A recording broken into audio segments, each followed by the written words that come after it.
मेरे पास है सोना, चांदी और copper. In this video we will discuss about initial public offer.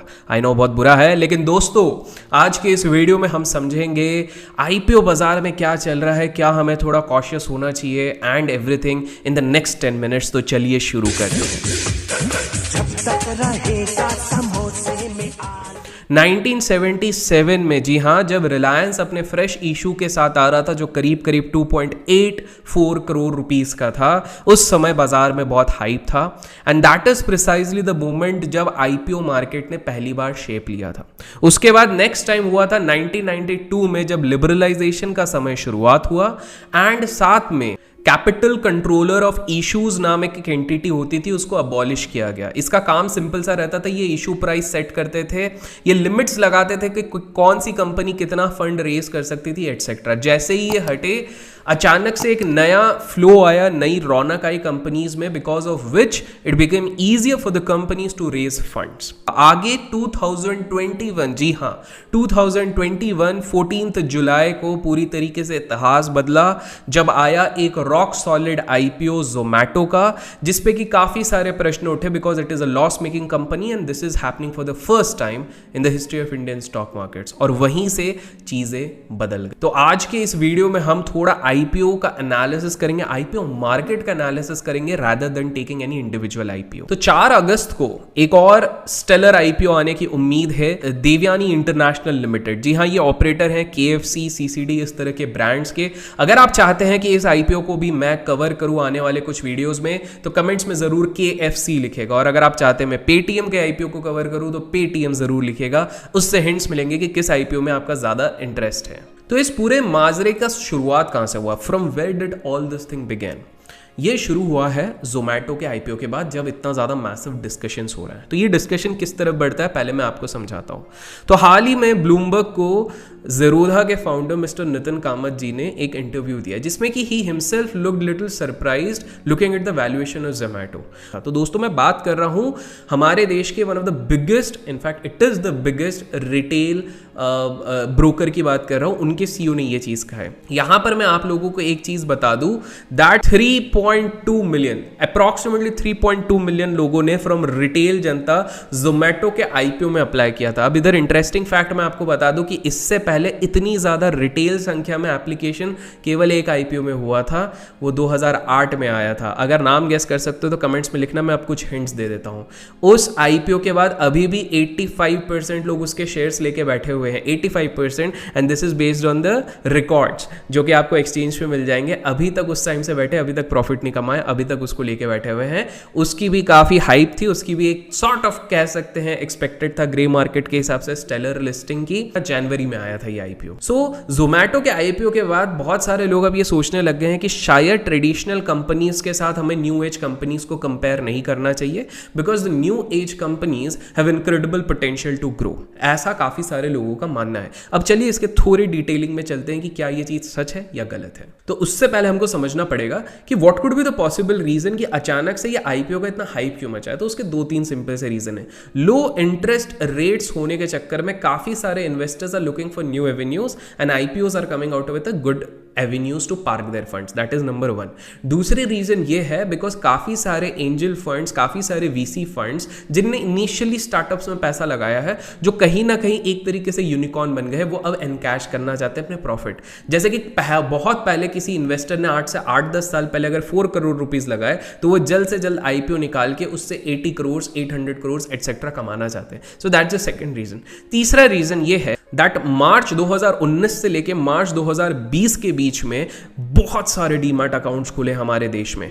Approximately 4.3 million demat accounts खुले हैं, जो क्वार्टर ऑन क्वार्टर डबल हुए हैं, जिसका मतलब रिटेल का काफी पार्टिसिपेशन आया है। जब ब्रोकिंग हाउस के सीईओ से पता किया गया, तो उनको पता लगा कि ये मैक्सिमम लोग fresh blood into the market है, मतलब लास्ट 2-3 साल से ही आए हैं और under the age of 30 near about 30, मतलब इनने प्रीवियस साइकिल्स नहीं देखा है।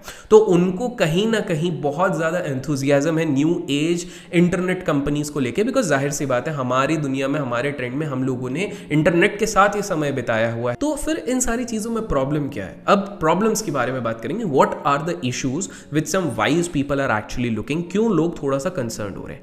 पहला reason in terms of valuation. अब हम इस चीज को समझते हैं। फिलहाल में जब जोमैटो लिस्ट हुआ है तो लोग इससे एक चीज कंपेयर कर रहे हैं। पहली जो मैंने आपको बताया कि it is the second mostly subscribed IPO from the retail perspective after the first IPO which came in 2008 January. That is the number one point. Second, अभी मार्केट में करीब करीब 73 कंपनीज ऐसी हैं जिनका वैल्यूएशन 65,000 करोड़ के ऊपर है। कोर कंपनीज की बात करूं इंडिया में लिस्टेड, जिसमें कि से मेजर कौन से होते हैं? रिलायंस हो गया, HDFC बैंक हो गया, TCS हो गया। इनको मेन रिलायंस, HDFC बैंक और TCS को मेजर माना जाता है। अब जब आप इनके वैल्यूएशन और अर्निंग्स के बेसिस पे कैलकुलेट करते हैं तो आपको कुछ इंटरेस्टिंग चीज पता चलेगी। इन सारी कंपनीज का एवरेज अर्निंग करीब करीब 60 to 220 टाइम्स ज्यादा है जोमैटो से। That is number one. But valuation metric के बेसिस पे जोमैटो इन सब के रेवेन्यू के बावजूद भी 7 to 16 टाइम्स ज्यादा वैल्यूएशन पे कोट कर रहा है। तो पहला सवाल कमेंट्स में जरूर लिखिएगा, क्या आपको लगता है on a longer horizon this is sustainable? जब आप बात कर रहे हैं रिलायंस जैसी कंपनी, जब आप बात करें HDFC बैंक जैसी कंपनी, जब आप बात करें TCS जैसी कंपनी, उनके वैल्यूएशन से भी ज्यादा, क्या ये जस्टिफाइड है? नेक्स्ट, जो मीडियन रेवेन्यू एवरेज निकला था इन 73 कंपनीज का, वो करीब करीब 33,159 करोड़ निकला है। दोस्तों आप लोगों को बता दूं कि ये करीब करीब 15 से 20 गुना ज्यादा है इन टर्म्स ऑफ जोमैटो के कैश फ्लो, जोमैटो के रेवेन्यू, जोमैटो के नेट प्रॉफिट, और 10 times it is more than Paytm's absolute revenue. तो सवाल ये उठता है क्या ये चीज जस्टिफाइड है? तो ये दूसरा चीज कंसर्न कर रहा है। तीसरी चीज यूएस से आ रही है। यूएस में आप लोगों ने सुना होगा रॉबिनहुड ट्रेडर्स, जी हाँ, वहां का जो सबसे फेमस डिस्काउंट ब्रोकर के बारे में हमने जाना था, उसने बहुत ज्यादा हाइक मचाई हुई थी, फंडेड था and it had good amount of revenues. So कहीं ना कहीं उसके इनिशियल इन्वेस्टर्स को लगा भाई मार्केट में ग्लोबली बहुत लिक्विडिटी है, this is one of the best times to invest into the stock markets, इसका IPO निकालो और पैसा निकालो। But the IPO remain flat. In fact वो एक रियलिस्टिक एक्सपेक्टेशंस के बाद भी 8% डाउन लिस्टिंग के बाद चला। तो ये सवाल उठाने लग गया कि कहीं ऐसा तो नहीं है कि अब ग्लोबली ये जो IPO का फ्रेंजी था वो कहीं एक हॉल्ट पे आने वाला है, बिकॉज हमको मेजर सिग्नल्स हमेशा US से मिलते हैं। यहां पर एक और चीज मैं आप लोगों को बता दूं, दैट IPO मार्केट इंडिया का 20 ईयर हाई के वैल्यूएशंस को टच कर चुका है। जितने नंबर ऑफ IPOs आते हैं और उनका जितना ऑफर आता है वो लास्ट 20 ईयर्स के हाईएस्ट लेवल पे है। That is number one.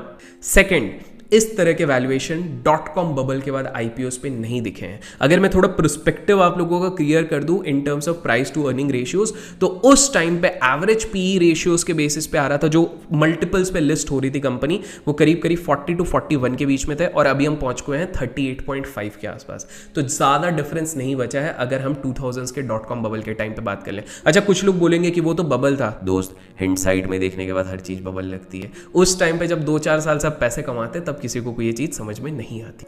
एक और रीजन क्यों इतने सारे इन्वेस्टर्स इन सारे IPOs में इंटरेस्टेड होते हैं, बिकॉज जो एवरेज रिटर्न हो रहा है वो 2020 से IPOs के इनिशियल रिटर्न्स की भी बात करें तो करीब करीब 38.2% के बीच में आ रही है, और अगर क्वार्टर ऑन क्वार्टर की बात करें तो लास्ट क्वार्टर में ही 78.2% के आसपास क्वार्टर ऑन क्वार्टर रिटर्न मिल रहा है। तो कहीं ना कहीं पब्लिक को लग रहा है यार इतना पैसा निकल रहा है तो हम इस चीज पे क्यों सतर्क रहे। लेकिन सतर्क होने के सिर्फ 2 रीजन है। एक तो मैंने जो वो .com बबल वाली चीज बताई, और दूसरा रीजन है दैट जस्ट बिकॉज कोई स्टेलर लिस्टिंग होती है जिसपे 60 टाइम्स कोई सब्सक्राइब कर रहा है, 80 टाइम्स, डजंट मीन कि लॉन्गर होराइजन में कुछ मंथ्स बाद ये उतना ही आउट परफॉर्म करे। इक्विटास होल्डिंग्स आप लोगों को बता दूं मल्टीपल वेज में वो ओवर सब्सक्राइब्ड हुई थी, और इसी तरह हिस्ट्री में काफी सारे एग्जाम्पल्स हैं। तो IPO stellar listing in the next 3-4 months performance is never ever actually guaranteeing how the IPOs are going to perform in the longer run। और एक रीजन ये है कि अनरियलिस्टिक वे में वैल्यूएशंस इसलिए भी दी जा रही है बिकॉज क्लोज कॉम्पिटिटर कोई नहीं दिख रहा। फॉर एग्जांपल US में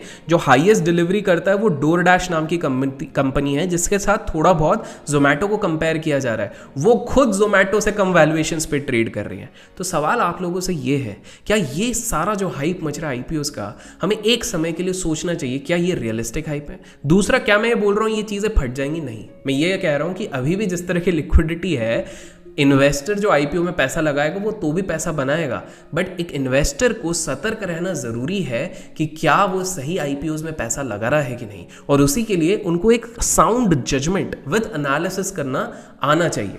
तो दोस्तों, अगर आप चाहते हो कि मैं उस तरह के वीडियो जहां पर मैं आपको आईपीओज को और थोड़ा एनालाइज करके बनाऊं, तो मेक श्योर कमेंट्स में आईपीओ लिखें, और अगर आपको ये सब प्रयास पसंद आता है तो मेक श्योर लाइक कीजिए, शेयर कीजिए एंड सब्सक्राइब कीजिए। Till then keep learning, keep growing, keep investing and keep trading. जब तक रहेगा समोसे में आलू